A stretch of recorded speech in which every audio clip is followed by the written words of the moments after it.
Estás viendo Canal América, televisión dominicana para el mundo.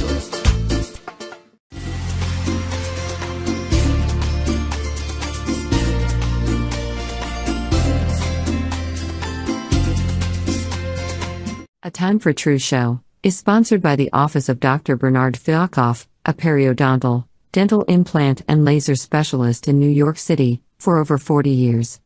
Dr. Fialkoff was honored by the International College of Dentists and Pierre Fauchard, and received the Presidential Lifetime Humanitarian Honor from the White House. Call us at 718-229-3838. Sometimes life can be so damn hard, you don't know where to go. Everything keeps falling apart, yeah. You try to do your best, but only God knows that you've given everything you've got, but the world takes you down. You just keep moving on. Let your fears. Welcome back to A Time for Truth show. It's a pleasure to be with you again today, and Merry Christmas, Happy Hanukkah, Happy Kwanzaa, Happy Holidays to everyone and all. And we're going to have a very interesting show tonight because our world has been beset by so much stress, so much confusion. And it's going to be vital, if not essential and crucial, that our leaders have a very high level of integrity, of resolve, of foresight.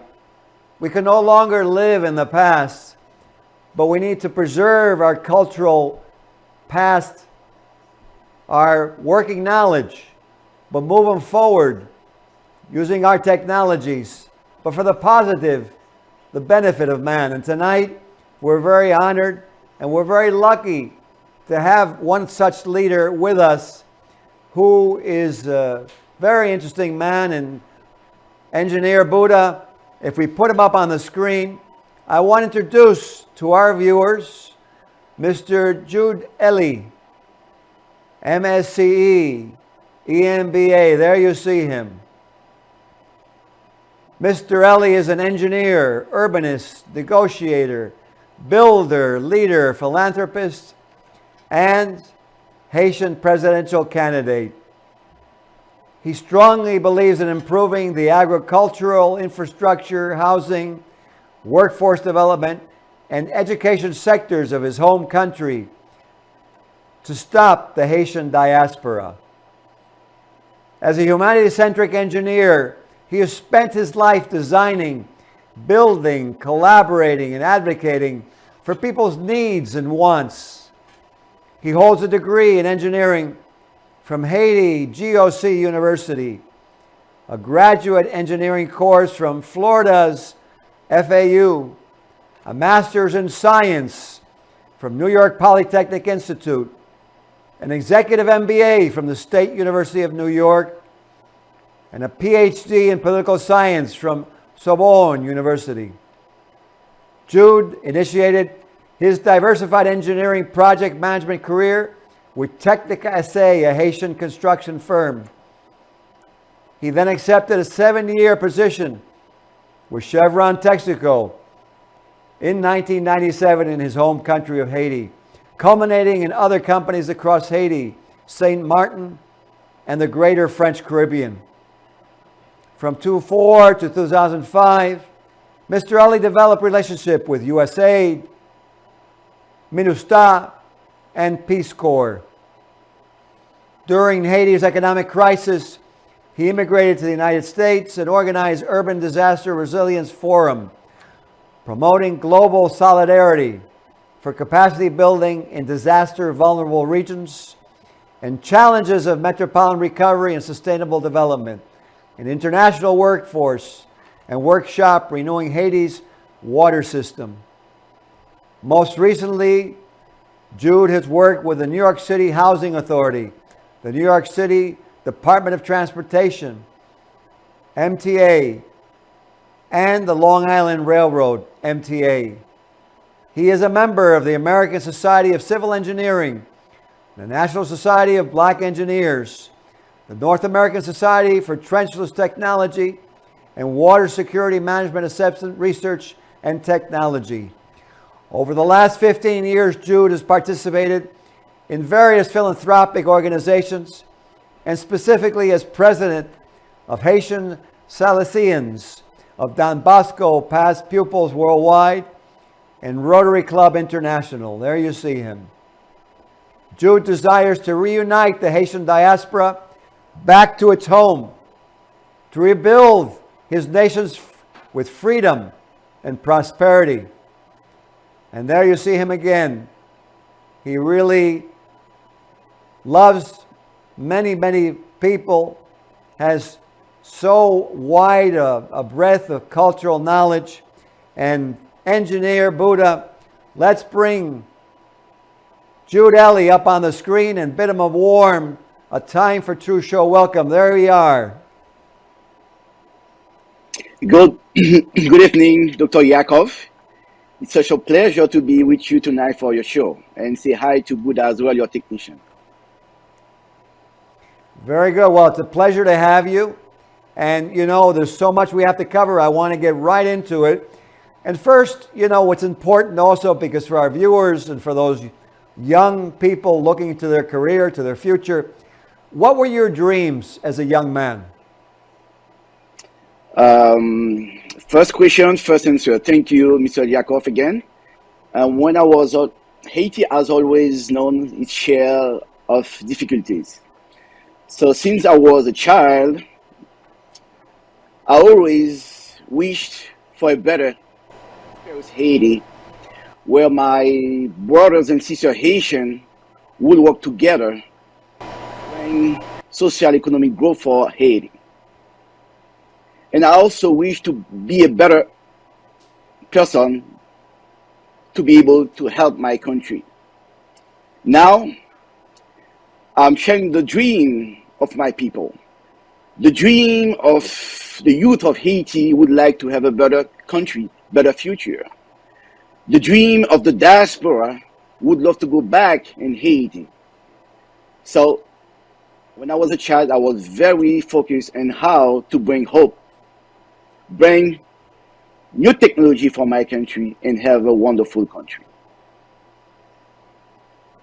Well, you know, those are beautiful goals, and goals that, you know, I definitely feel it would be wonderful to attain. And then you became an engineer. How did you choose to start to go into engineering?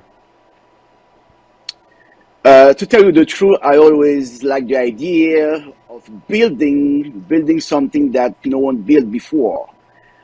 Fix the unfixable.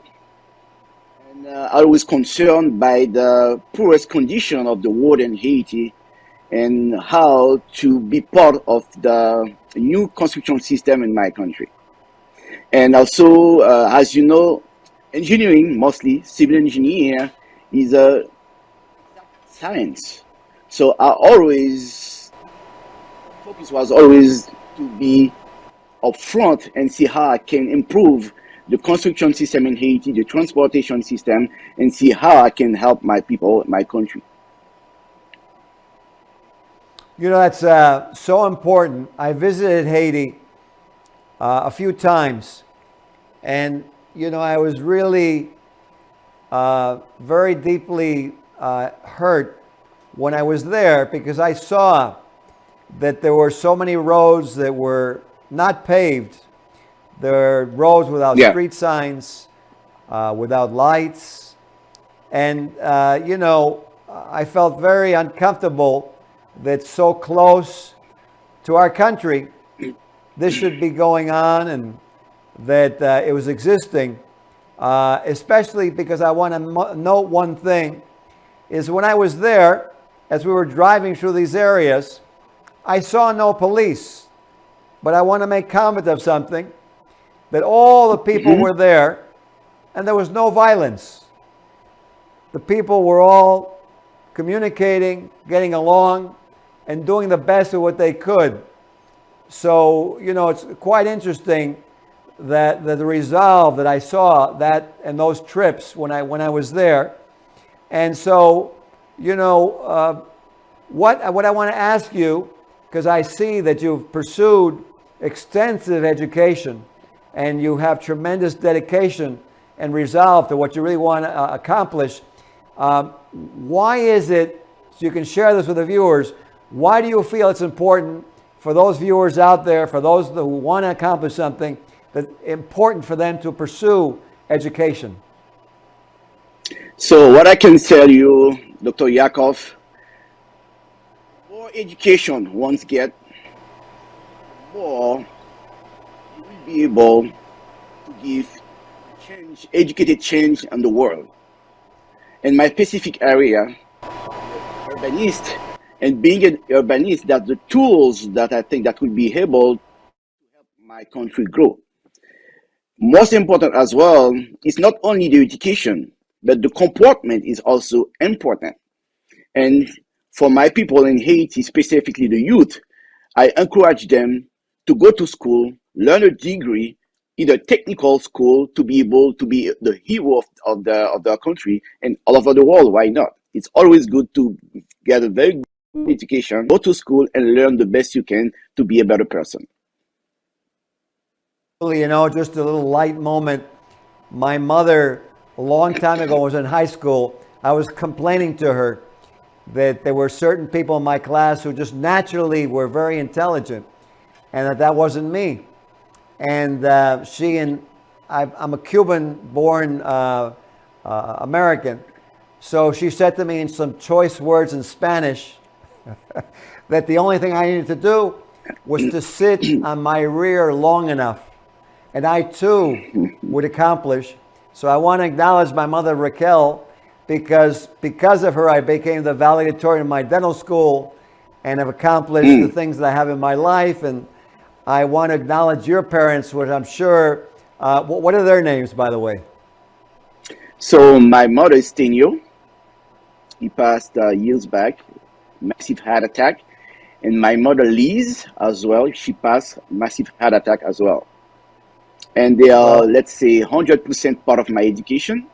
And they are very, very strong with me when I was a child. And they wanted me to be very successful man in life.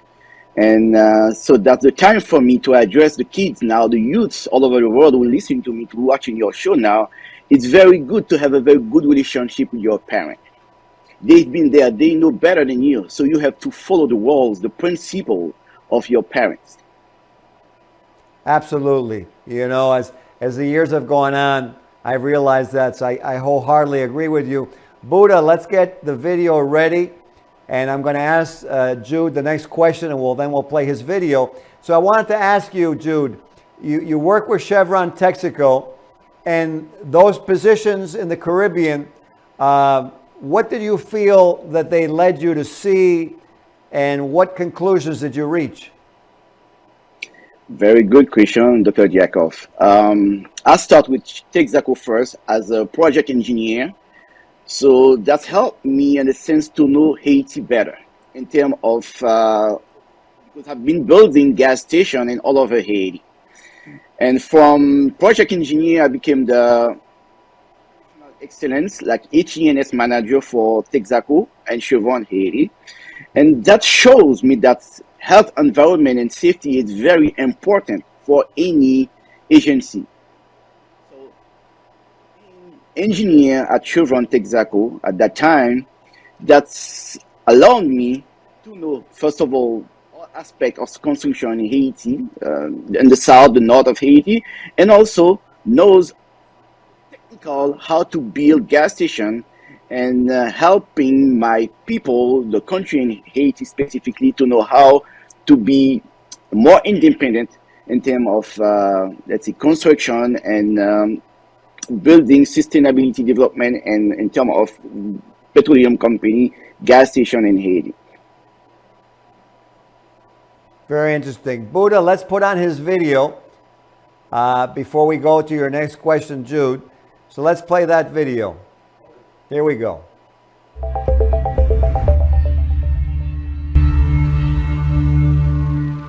today I have a very special guest, Jude Elite, who is a presidential candidate to Haiti. Thank you so much for accepting this interview. I know you have a very busy schedule. Thank you, Madeline, for having me here today. Thank you.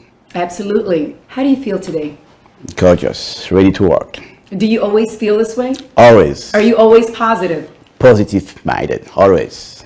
Where do you get this positivity from? I get it from day one. I was raised and born that way. You were born and raised that way. Isn't Yes. that amazing?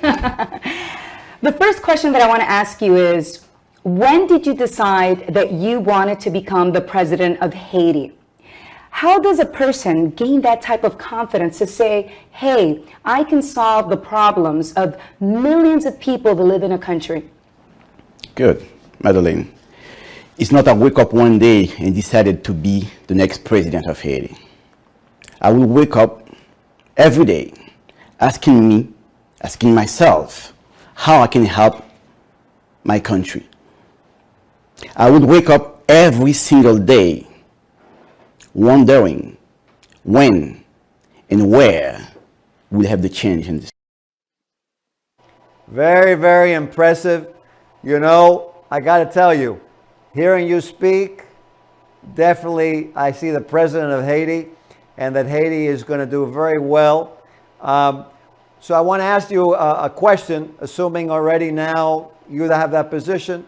I'm sure the Haitian people, everyone wants to hear. What do you feel is behind the violence and the killing that's been going on in Haiti now for the last year or so? I will start to tell you, first of all, where there is no vision, people perish. Where there is no vision, there is no hope. And where the rule of law, people doesn't respect rule of law, there's anarchy. In Haiti, we have kind of inequality. We are a poor country. And also there's a big gap between the classes. The youth actually, they don't have any success. They prefer to have easy money. And as well, it is very important to mention that there's a sector in Haiti who the situation now is very good for them. They want to keep the status quo. They want to steal and power. They want to gain more and more money. And some of them don't even invest in this country. One thing that I have to mention to you, it's time for us Haitians to close the door of violence, of corruption in this country. We don't know, as you can see on TV, those kids, the youth who have those guns, where they get those guns. They don't have even money to purchase the foods. But they have some guns which are very expensive. Someone somewhere provide them the guns. And because they don't have enough success story and they think being part of the gangs, kidnapping, it's way for them to have a better life. But it's wrong. It's time for us as Haitian people, the youth specifically, to get more and more involved in the construction of this nation by not get involved to this corruption and be part of the gangs. People, they want to get in power. Some of them want to control the common election by creating fears to the populations. They won't be able to have a very good election with those gangs in this country. So, to give you one answer, it's time that we stop the inequality in this country. Bring jobs to the youth. Be able to help the kids to be a better human, the hero that we want in this country. To close the door to this era of corruption, violence, gangs, which is now we have in Haiti.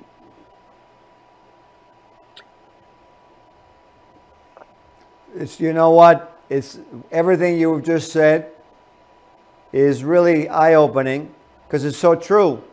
How can such poor young people who have nothing, yet they have expensive arms?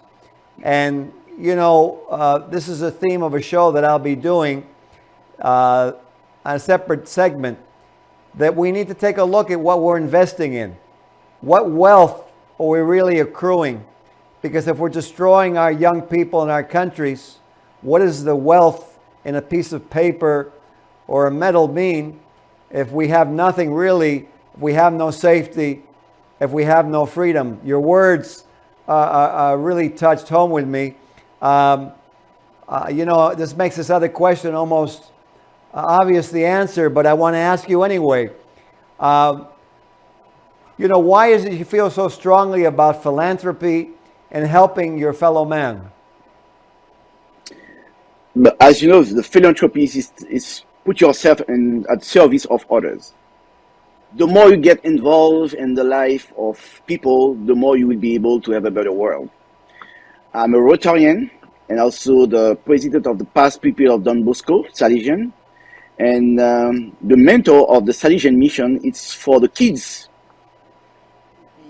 the cell of the world, to have a better life.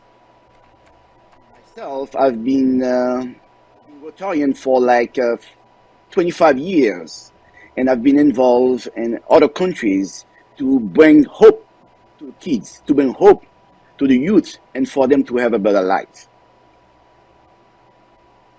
just the beginning. Very, very well said. How would you like to most be remembered for? How would you like people to look back and say, yes, that was Jude Ellie?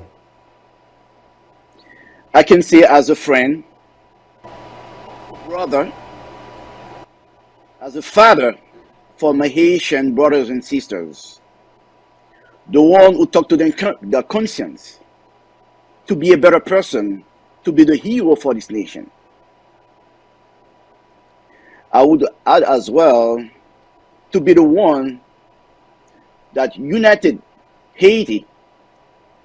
That's what we have now almost collapsed by hunger and inequality. And they would say he's one of us. Absolutely. You know, as I was preparing for the show, I saw the multicultural and the diversity of your colleagues, of your contacts, of the people that you deal with, of all different creeds, religions, races, nations of origin. And you know, in this world, especially in the past few years, it seems like bigotry, intolerance, and prejudice have increased so much. So I want to ask you to comment on that. And what would you suggest to really everyone watching as an alternative to what's been happening? I can tell you that I'm fearless. And no one will hold me. Enough is enough. It's time for us, the Haitian people, the diaspora, get together to stop the violence, to bring hope, continuation in Haiti. I strongly believe with the help of God and the support of all viewers now, we will be able to bring Haiti back on track. We used to be the pearl of the Caribbean. By polish this pearl, we will get back to normal and be the people, the nation that used to be in the past. Yes, we have to work together to make Haiti strong. Absolutely. You know, one of the things that's becoming evident in our world is how we affect each other. And isolationism, I think, is going to become a thing of the past. But we want to maintain freedom. And what you're saying is very true, to educate each other, to pursue education, to pursue collaboration. And so that this way, each country can maintain their culture. It's a shame for countries to lose their culture and be engulfed by, let's say, a one world order, because then we lose all of our heritage and everything that our parents and grandparents left us in our hands. So what I wanted to ask you, what statement would you like to leave all the viewers watching this show in terms of what you feel is very important for us to take home and put in our hearts? It's time for action. Time to save the moral liberty. For my Haitian fellows, it's our time to shred transit identity and show the world who we are. We are very strong people. I strongly believe we can do it with the help of God and the support of all of you here who listen, who are watching the show. Not only Haiti, but we need peace in the world. We all know what's going on now all over the world. Really have a better system all over the world. Thank To you my very Asian much. fellows, Thank you very much, Mr. Eli. I'm sorry that I had to interrupt you. Unfortunately, we've had too good a time. The time has gone, as always happens when something is very enjoyable, very productive. But I think we've accomplished very much. I want to thank you so much for being on the show. thank you. It's a pleasure for me as well. It was a pleasure for me as well to be with you on the show, and looking for you for another one. Again, happy holidays. Absolutely. Happy holidays to you, to all of you watching. And let's take the words of Jude Eli and let's move forward. Let's move into action. Let's change our world for the better. From A Time for Truth show, I'm Dr. Bernard Fialkoff. We'll see you again soon. Good night. This show was sponsored by A Time for Truth Foundation Incorporated as a community service. Sometimes life can be so damn hard. You don't know where to go. Everything keeps falling apart. Yeah. You try to do your best, but only God knows that you've given everything you've got. But the world takes you down. You just keep moving on. Let your feet